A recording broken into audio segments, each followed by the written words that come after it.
everybody, welcome back to Checkerboard Chat, the official sports podcast of the Daily Beacon. I'm Tyler Wombles, and that's Damichael Cole. And we're back here bringing you more Tennessee athletics news, updates, and whatever we feel like talking about. Damichael, we've got a lot of news to get through this week. Several different teams have played games. We had some basketball games. The softball team started out their season. Yeah. So just first of all, we're going to kick it off with men's basketball. And in case you haven't heard, Tennessee's men's team has suffered a pretty devastating loss at Alabama on Saturday night. So Damichael, just take us a little bit into that, and just how do you see that affecting this team who has been ranked so highly so far this season? It was definitely an eye-opener for this team. I mean, their first 5 losses were by a combined 30 points, and then you go on the road to Alabama after a very emotional victory over Kentucky, and you lose by 28 points. And, that's an eye-opener. And Rick Barnes said, he didn't think his team could play that bad. And they really didn't play up to their potential. And this was really the first game of the season that I saw that Tennessee was just about equally as bad offensively and defensively. Like, in some of their losses, either their offense, played well, or either, they had their defense to say, well, at least the defense played well in this game. Now we have to pick it up offensively. There wasn't a lot going right in this game. I mean, they allowed Alabama to get in the paint with ease, I believe. Alabama center had like 8 dunks, and the point guard, he's top 10 pick, probably Colin Sexton. He got into the paint with ease and was able to distribute the ball around to guys. And offensively, Tennessee couldn't get much going. I mean, Alabama made a decision early on to try to take Grant Williams out of the game, and he still ended up with 16 points, shooting 5 of 12, and they double-teamed him a lot. And none of his teammates stepped up. No one reached double digits.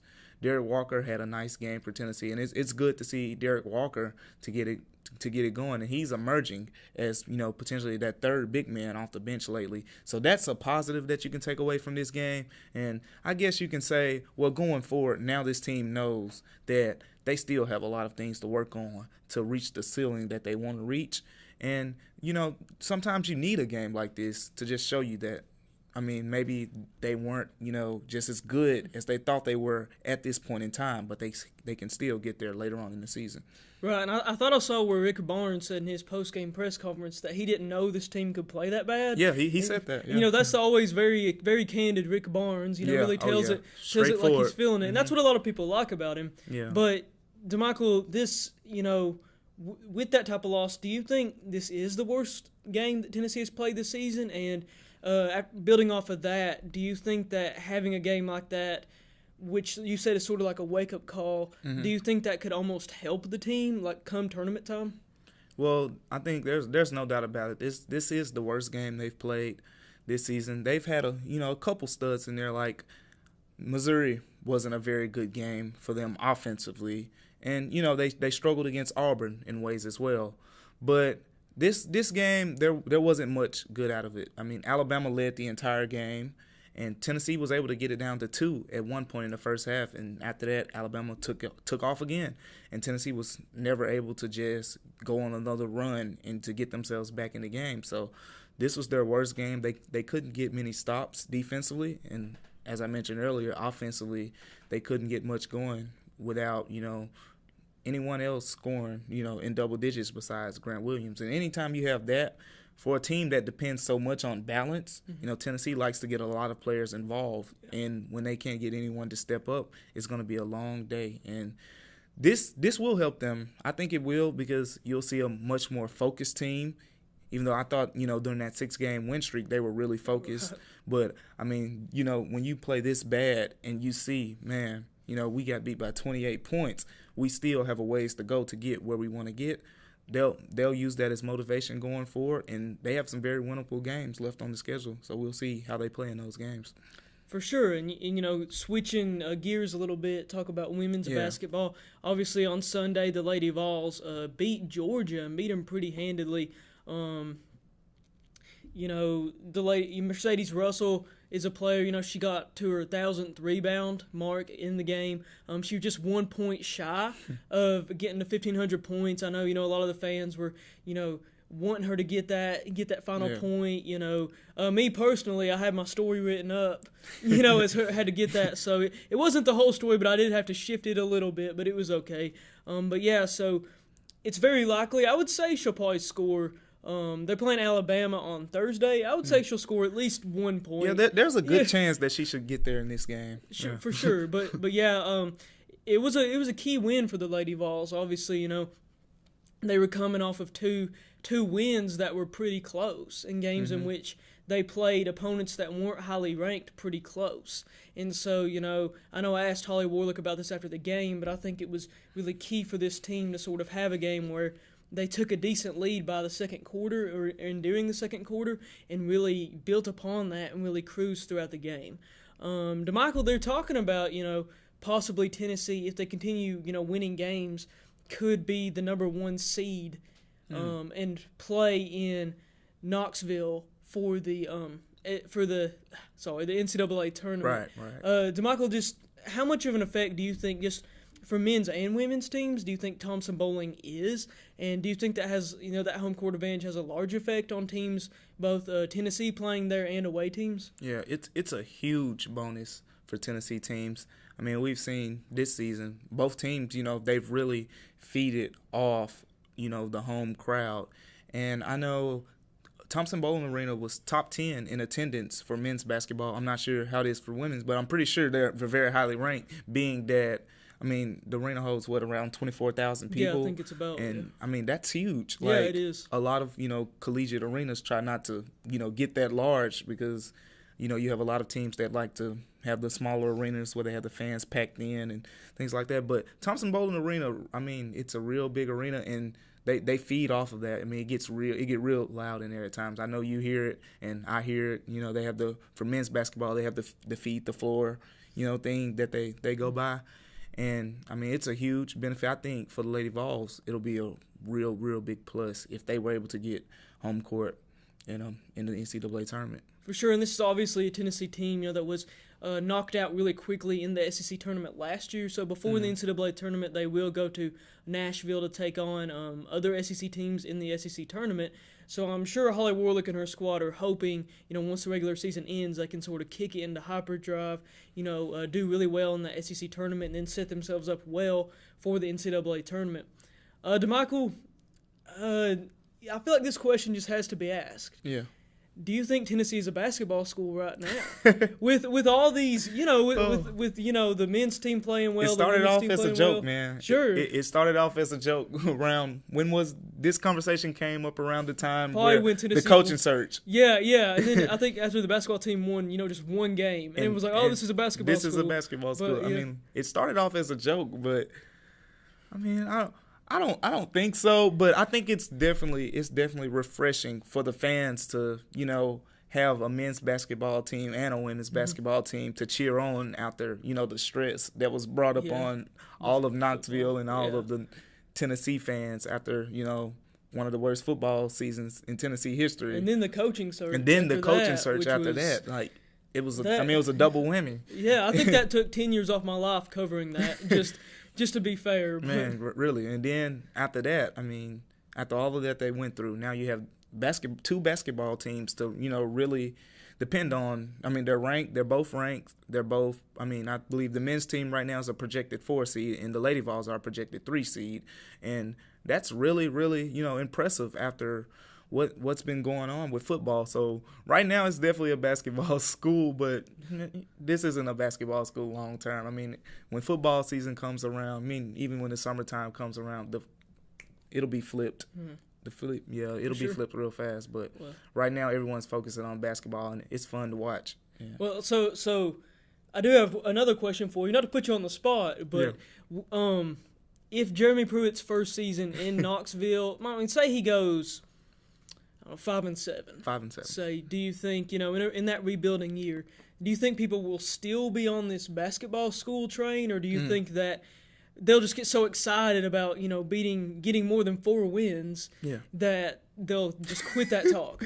I don't think this fan base will ever get excited about winning one more game than 4 games based off where Tennessee's been in the past. And you got to realize the way Jeremy Pruitt talks, he says everything that as a fan that you want to hear. Like Pruitt's been straight up. He says, I remember in the first press conference, Pruitt said he doesn't plan on ever losing a game here. Now, granted, that is impossible unless there's something about Jeremy Pruitt we both don't know. Hey, we never know. We could be in for something special here, but I mean, he's a very confident guy, and he really likes where this team is right now. But he does say that they have some strides that they need to make, particularly in practice habits. I know that was a thing he really talked about. How he looked at some old videos of this team and saw that the way they used to practice and caused a lot of those injuries and affected the way they played in games. So Pruitt's a really confident guy, and he's saying all the right things, and the fan base is really excited. And I think going 5-7, they probably want to give him another year, because more than likely they'll have a top 10 recruiting class next year. I mean, if you don't think Jeremy Pruitt can recruit, then this guy can really reel him in, and he's really put a focus on Tennessee. And we've seen how these recruits really love Tennessee. And we're talking about recruits from the Nashville area. We're talking about recruits from the Chattanooga area, which you usually see potentially going to the state of Georgia a lot. And then we're talking about recruits from the Memphis area who are closer to schools like Ole Miss and Mississippi State, and he's getting those kind of guys too. So Pruitt's a really impressive guy. So I feel like fans will say, what, give him another year. This isn't really his roster. Let's see. The recruiting class will more than likely be top 10. So you'll want to see what that second year jump is. More like Kirby Smart. You saw Kirby Smart's first season. They were 8-4-ish. 8-4, 8-5, but after that, I mean, you see what he did in the second season. So it's more just let it play out type thing. Yeah.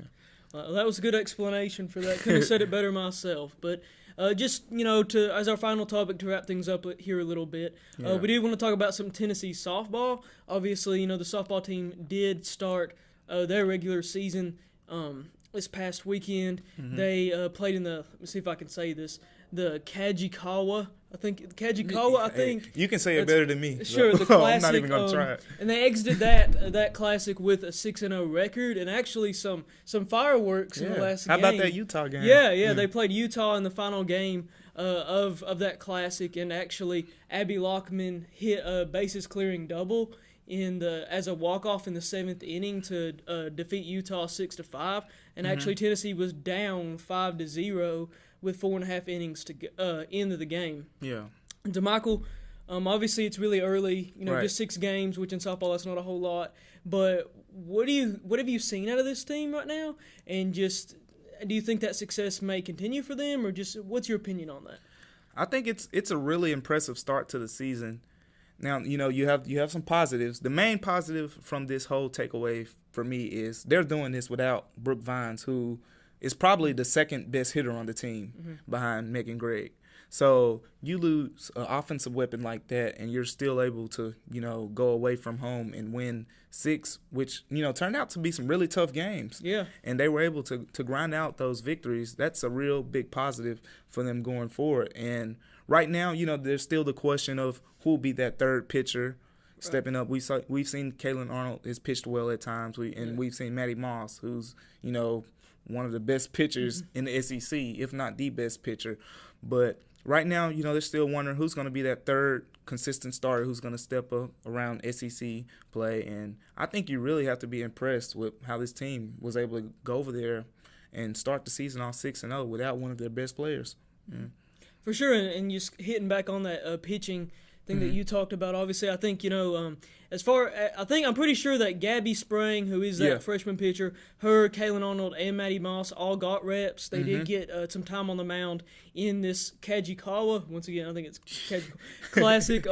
So that maybe that could, for the weeklies, maybe that could help them to sort of decide, if Sprang is up for the challenge. They're going to give her a lot of opportunities, and I think there's one more pitcher too, if I'm not mistaken. Yeah, a freshman too. I can't think of her name right now, but but they're going to get some real good opportunities. I mean, Tennessee is just straight up a lot more talented than a lot of the non-conference opponents that they'll be going up against. Even though the weeklies try to give them a real challenging schedule before SEC play. Yeah. So they'll know most likely who that third pitcher will be when March comes around. Yeah. And speaking on that schedule a little bit, I remember I think this was last season or a little bit a while ago, but Ralph Weekly said, basically whenever they got to Tennessee, if you want to play the best, if you want to be the best, you got to play the best. Right. And so they do try to make that schedule tough, and they do try to do that. So I just got to ask you one more time. So now that we've talked about softball, is Tennessee a softball school? Tennessee has been a softball school for 20 plus years. I mean, look at some strong words from D. Cole here. What program at Tennessee has been more consistent than this softball team? None. There hasn't been one. No, yeah. But really, I mean, this softball team is really impressive. I mean, you got to love the Weeklies and what they've done for Tennessee in their time here, and just the consistency and the players that they've churned out of this program have been, I mean, we've seen some, very elite softball players come from Tennessee, and I think that's a really, really big plus to this program. And right now, you have a very nice team with the potential to go really far, and they've got off to a great start. For sure, and I know that's really a goal for them is to make it back to the World Series. Obviously, last year, you had a team that they had that, I can't remember the exact number of games, but they had that really long streak of wins. I don't remember if it got in the 20 wins. I think it was around 20 wins. But then they were put out in the NCAA tournament before getting to the World Series. Yep. So I know that, the players and the coaches spoke on that before the season about how that was, sort of disappointing and how they wanted to get back to the World Series, wanted to compete because they do feel that they are ready to compete, that they do feel like they have the team. I mean, you've got Megan Gregg, who, is... That's probably the best offensive player in the nation. Sure, and I think she is arguably one of the best offensive players that Tennessee has ever had. Right, no doubt about it. For sure. She's going to break some more records this year. So yeah, and the Weeklies, they got a contract extension, was it lately? Or it wasn't too long ago. Yeah. For sure. Yeah, well...